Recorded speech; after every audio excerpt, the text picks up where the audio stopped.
Thank you very much, dear Madam Federal Chancellor, Mr. Telchik, ladies and gentlemen. I am truly grateful to be invited to such a representative conference that has assembled politicians, military officials, entrepreneurs and experts from more than 40 nations. This conference's structure allows me to avoid excessive politeness and the need to speak in roundabout, pleasant but empty diplomatic terms.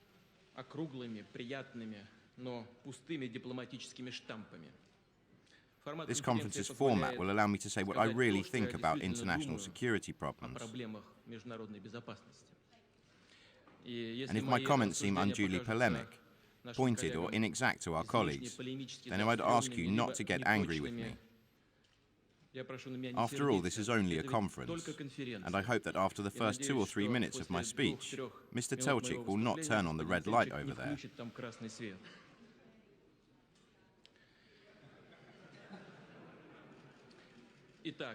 Therefore, it is well known that international security compromises much more than issues relating to military and political stability. It involves the stability of the global economy, overcoming poverty, economic security, and developing a dialogue between civilizations.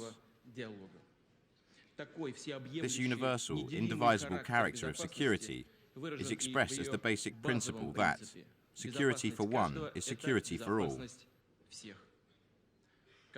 As Franklin D. Roosevelt said, during the first few days that the Second World War was breaking out, when peace has been broken anywhere, the peace of all countries everywhere is in danger. These words remain topical today. Incidentally, the theme of our conference, Global Crises, Global Responsibility, exemplifies this. Only 2 decades ago, the world was ideologically and economically divided, and it was the huge strategic potential of 2 superpowers that ensured global security. This global standoff pushed the sharpest economic and social problems to the margins of the international communities and the world's agenda. And just like any war, the Cold War left us with live ammunition, figuratively speaking. I'm referring to ideological stereotypes, double standards, and other typical aspects of Cold War bloc thinking. The unipolar world that had been proposed after the Cold War did not take place either. The history of humanity certainly has gone through unipolar periods and seen aspirations to world supremacy, and what hasn't happened in world history. However, what is a unipolar world? However one might embellish this term, at the end of the day, it refers to one type of situation, namely one center of authority, one center of force, one center of decision-making. It is a world in which there is one master, one sovereign, and at the end of the day, this is pernicious not only for those within this system, but also for the sovereign itself, because it destroys itself from within. And this certainly has nothing in common with democracy, because, as you know, democracy is the power of the majority, in light of the interests and opinions of the minority. Incidentally, Russia, we, are constantly being taught about democracy, but for some reason those who teach us do not want to learn themselves. I consider that the unipolar model is not only unacceptable, but also impossible in today's world. And this is not only because, if there was individual leadership in today's and precisely in today's world, then the military, political and economic resources would not suffice. What is even more important is that the model itself is flawed, because at its basis, there is and can be no moral foundations for modern civilization. Along with this, what is happening in today's world, and we just started to discuss this, is a tentative to introduce precisely this concept into international affairs, the concept of a unipolar world. And with which results? Unilateral and frequently illegitimate actions have not resolved any problems. Moreover, they have caused new human tragedies and created new centers of tension. Judge for yourselves. Wars as well as local and regional conflicts have not diminished. Mr. Telchik mentioned this very gently. And no less people perish in these conflicts. Even more are dying than before, significantly more. Today we are witnessing an almost uncontained hyper-use of force, military force, in international relations. Force that is plunging the world into an abyss of permanent conflicts. As a result, we do not have sufficient strength to find a comprehensive solution to any one of these conflicts. Finding a political settlement also becomes impossible. We are seeing a greater and greater disdain for the basic principles of international law, and independent legal norms are, as a matter of fact, coming increasingly closer to one state's legal system. One state, and of course, first and foremost, the United States, has overstepped its national borders in every way. This is visible in the economic, political, cultural, and educational policies it imposes on other nations. Well, who likes this? Who is happy about this? In international relations, we increasingly see the desire to resolve a given question according to so-called issues of political expediency based on the current political climate. And of course, this is extremely dangerous. It results in the fact that no one feels safe. I want to emphasize this. No one feels safe. Because no one can feel that international law is like a stone wall that will protect them. Of course, such a policy stimulates an arms race. The force's dominance inevitably encourages a number of countries to acquire weapons of mass destruction. Moreover, significantly new threats, though they were also known before, have appeared, and today threats such as terrorism have taken on a global character. I am convinced that we have reached that decisive moment when we must seriously think about the architecture of global security.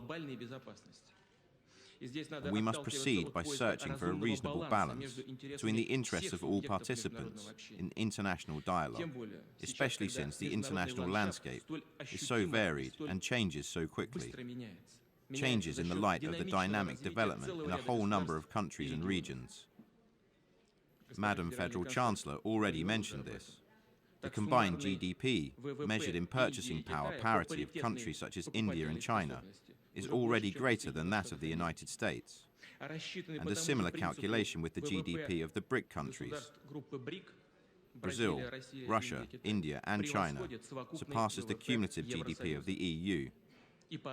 And according to experts, this gap will only increase in the future.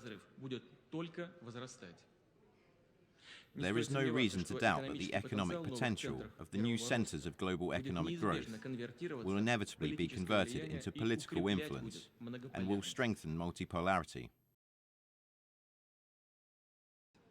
In connection with the role of multilateral diplomacy is significantly increasing. The need for principles such as openness, transparency, and predictability in politics is uncontested, and the use of force should be a really exceptional measure, comparable to using the death penalty in the judicial systems of certain states. However, today we are witnessing the opposite tendency, namely a situation in which countries that forbid the death penalty, even for murderers and other dangerous criminals, are airily participating in military operations that are difficult to consider legitimate. And as a matter of fact, these conflicts are killing people, hundreds and thousands of civilians. But at the same time, the question arises of whether we should be indifferent and aloof to various internal conflicts inside countries, to authoritarian regimes, to tyrants, and to the proliferation of weapons of mass destruction.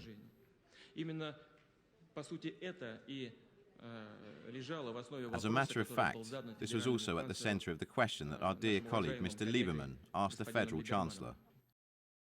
If I correctly understood your question, then of course it is a serious one. Can we be indifferent observers in view of what is happening? I will try to answer your question as well. Of course not.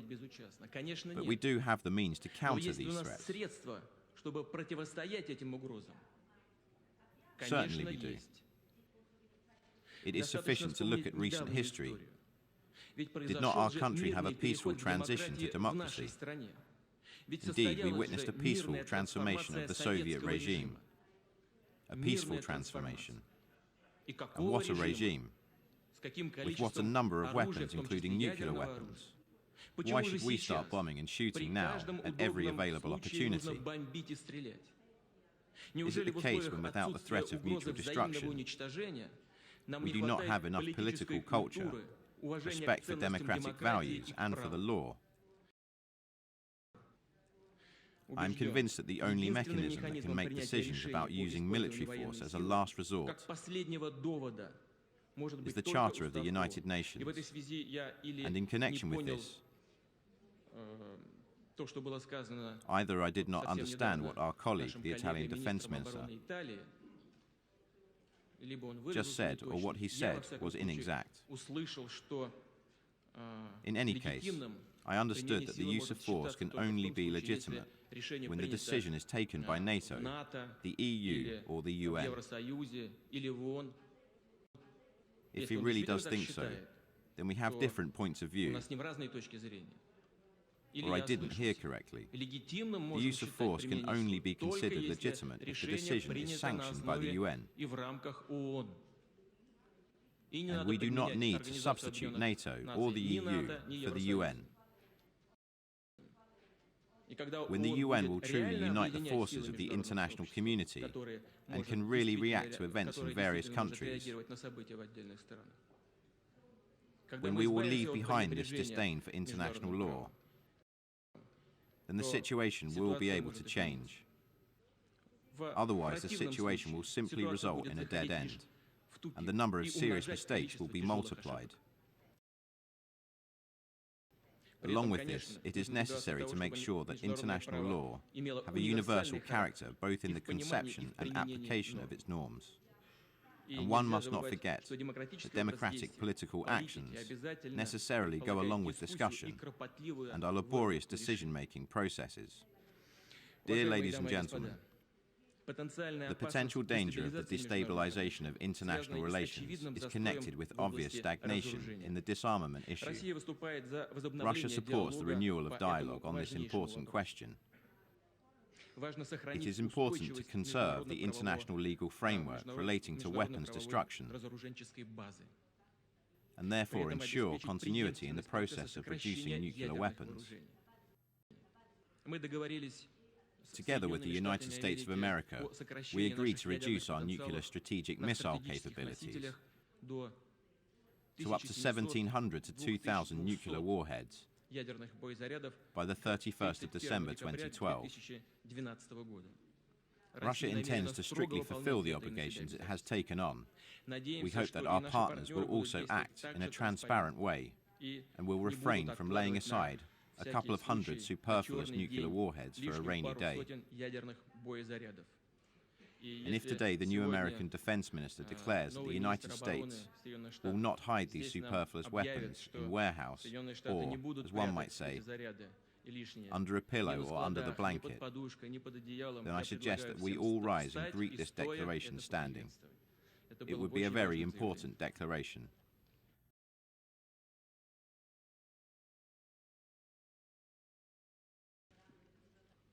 Russia strictly adheres to and intends to further adhere to the Treaty on the Non-Proliferation of Nuclear Weapons, as well as the multilateral supervision regime for missile technologies. The principles incorporated in these documents are universal ones.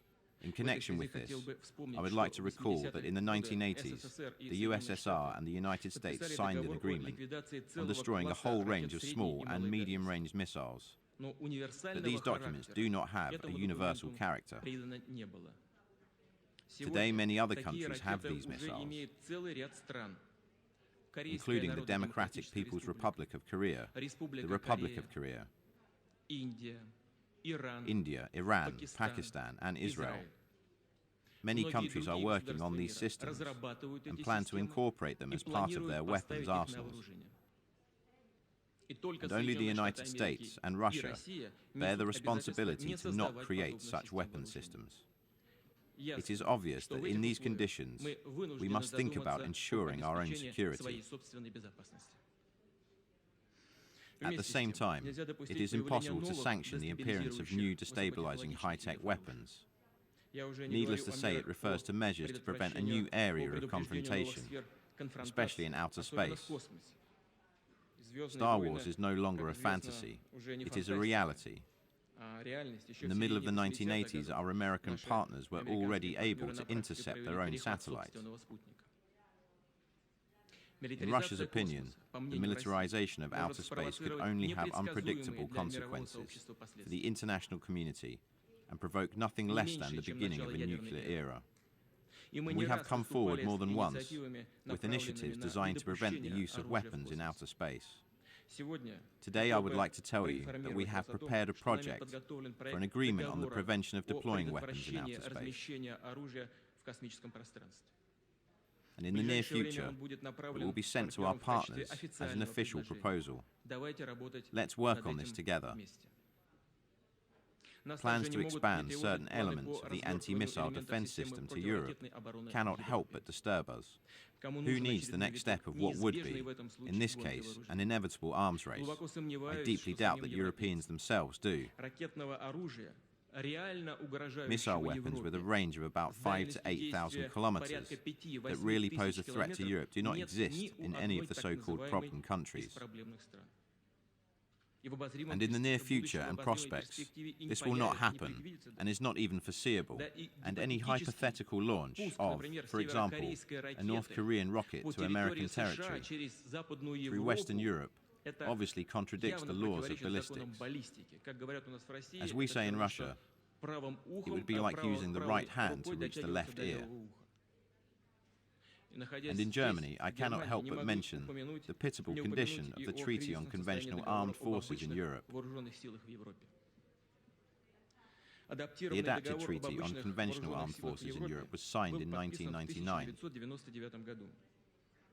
It took into account a new geopolitical reality, namely the elimination of the Warsaw Bloc. 7 years have passed, and only 4 states have ratified this document, including the Russian Federation.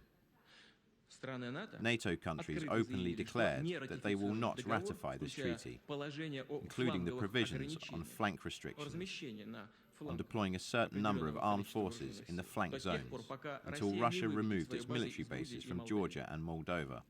Our army is leaving Georgia, even according to an accelerated schedule. We resolved the problems we had with our Georgian colleagues, as everybody knows. There are still 1,500 servicemen in Moldova that are carrying out peacekeeping operations and protecting warehouses with ammunition left over from Soviet times. We constantly discuss this issue with Mr. Solana, and he knows our position. We are ready to further work in this direction. But what is happening at the same time? Simultaneously, the so-called flexible frontline American bases, with up to 5,000 men in each. It turns out that NATO has put its frontline forces on our borders. And we continue to strictly fulfill the treaty obligations and do not react to these actions at all. I think it is obvious that NATO expansion does not have any relation with the modernization of the alliance itself or with the ensuring security in Europe. On the contrary, it represents a serious provocation that reduces the level of mutual trust. And we have the right to ask, against whom is this expansion intended? And what happened to the assurances our Western partners made after the dissolution of the Warsaw Pact? Where are those declarations today? No one even remembers them, but I will allow myself to remind this audience what was said. I would like to quote the speech of NATO General Secretary, Mr. Warner, in Brussels on the 17th of May 1990. He said at that time that the fact that we are ready not to place a NATO army outside of German territory gives the Soviet Union a firm security guarantee. Where are these guarantees? The stones and concrete blocks of the Berlin Wall have long been distributed as souvenirs. But we should not forget that the fall of the Berlin Wall was possible thanks to a historic change, one that was also made by our people, the people of Russia, a choice in favor of democracy, freedom, openness, and a sincere partnership with all the members of the big European family. And now they are trying to impose new dividing lines and walls on us.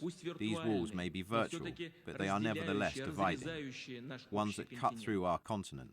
And is it possible that we will once again require many years and decades, as well as several generations of politicians, to disassemble and dismantle these new walls? Dear ladies and gentlemen, we are unequivocally in favor of strengthening the regime of non-proliferation. The present international legal principles allow us to develop technologies to manufacture nuclear fuel for peaceful purposes. And many countries, with all good reasons, want to create their own nuclear energy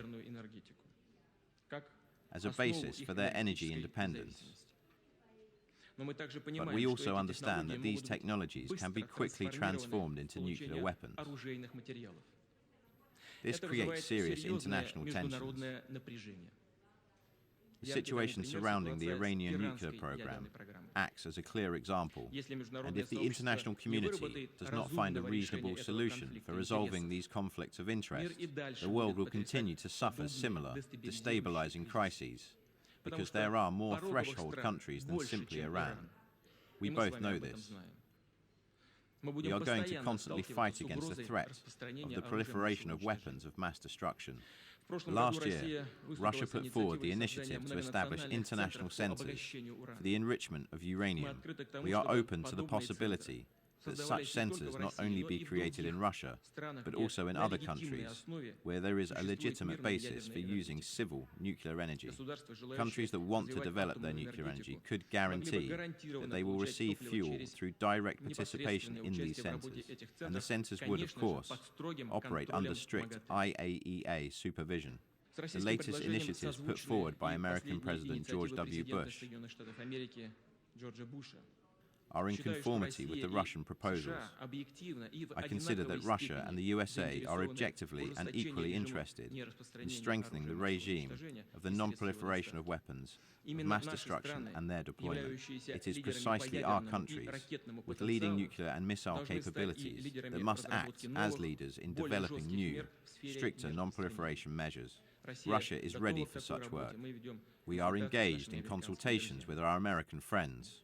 In general, we should talk about establishing a world system of political incentives and economic stimuli, whereby it would not be in the state's interest to establish their own capabilities in the nuclear fuel cycle, but they would still have the opportunity to develop nuclear energy and strengthen their energy capabilities.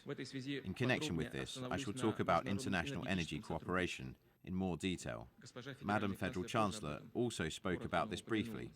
She touched on this theme. In the energy sector, Russia intends to create uniform market principles and transparent conditions for all. It is obvious that energy prices must be determined by the market instead of being the subject of political speculation, economic pressure or blackmail. We are open to cooperation. Foreign companies participate in all our major energy projects.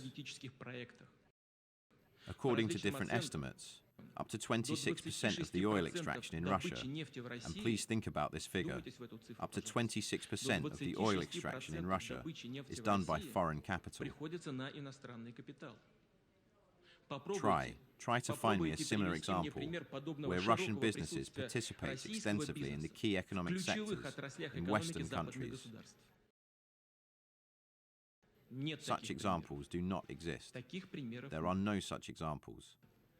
I would also recall the parity of foreign investments in Russia and those Russia makes abroad. The parity is about 15-1. And here you have an obvious example of the openness and stability of the Russian economy.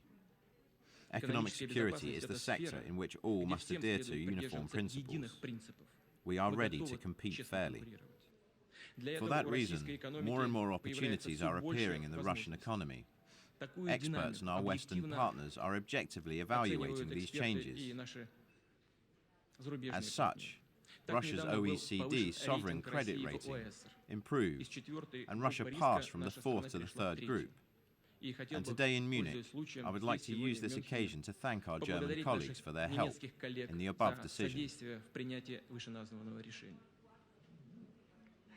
Furthermore, as you know, the process of Russia joining the WTO has reached its final stages. I would point out that during long, difficult talks, we heard words about freedom of speech, free trade, and equal possibilities more than once, but for some reason, exclusively in reference to the Russian market. And there is still one more important theme that directly affects global security. Today, many talk about the struggle against poverty. What is actually happening in this sphere? On the one hand, financial resources are allocated for programs to help the world's poorest countries, and at times substantial financial resources. But to be honest, and many here also know this, linked with the development of that same donor country's companies. And on the other hand, developed countries simultaneously keep their agricultural subsidies and limit some countries' access to high-tech products. And let's say things as they are. One hand distributes charitable help, and the other hand not only preserves economic backwardness, but also reaps the profits thereof. The increasing social tension in depressed regions inevitably results in the growth of radicalism, extremism, feeds terrorism and local conflicts. And if all this happens in, shall we say, a region such as the Middle East, where there is increasingly the sense that the world at large is unfair, then there is the risk of global destabilization. It is obvious that the world's leading countries should see this threat, and that they should therefore build a more democratic, fairer system of global economic relations, a system that would give everyone the chance and the possibility to develop. Dear ladies and gentlemen, speaking at the Conference on Security Policy, it is impossible not to mention the activities of the Organization for Security and Cooperation in Europe, the OSCE. As is well known, this organization was created to examine all, I shall emphasize this, all aspects of security, military, political, economic, humanitarian, and especially the relations between these spheres. What do we see happening today? We see that this balance is clearly destroyed. People are trying to transform the OSCE into a vulgar instrument designed to promote the foreign policy interests of one or of a group of countries. And this task is also being accomplished by the OSCE's bureaucratic apparatus, which is absolutely not connected with the state founders in any way. Decision-making procedures and the involvement of so-called non-governmental organizations are tailored for this task. These organizations are formally independent, but they are purposefully financed and therefore under control. According to the founding documents, in the humanitarian sphere, the OSCE is designed to assist country members in observing international human rights norms at their request. This is an important task. We support this. But this does not mean interfering in the internal affairs of other countries, and especially not imposing a regime that determines how these states should live and develop. It is obvious that such interference does not promote the development of democratic states at all. On the contrary, it makes them dependent and, as a consequence, politically and economically unstable. We expect that the OSCE be guided by its primary task and build relations with sovereign states based on respect, trust and transparency. Dear ladies and gentlemen, in conclusion, I would like to note the following.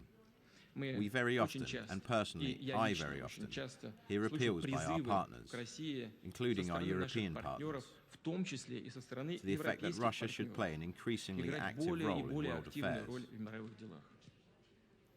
In connection with this, I would allow myself to make one small remark. It is hardly necessary to incite us to do so. Russia is a country with a history that spans more than 1,000 years and has practically always used the privilege to carry out an independent foreign policy. We are not going to change this tradition today. At the same time, we are well aware of how the world has changed. We have a realistic sense of our own opportunities and potential. And of course, we would like to interact with responsible and independent partners with whom we could work together in constructing a fair and democratic world order that would ensure security and prosperity, not only for a select few, but for all. Thank you for your attention.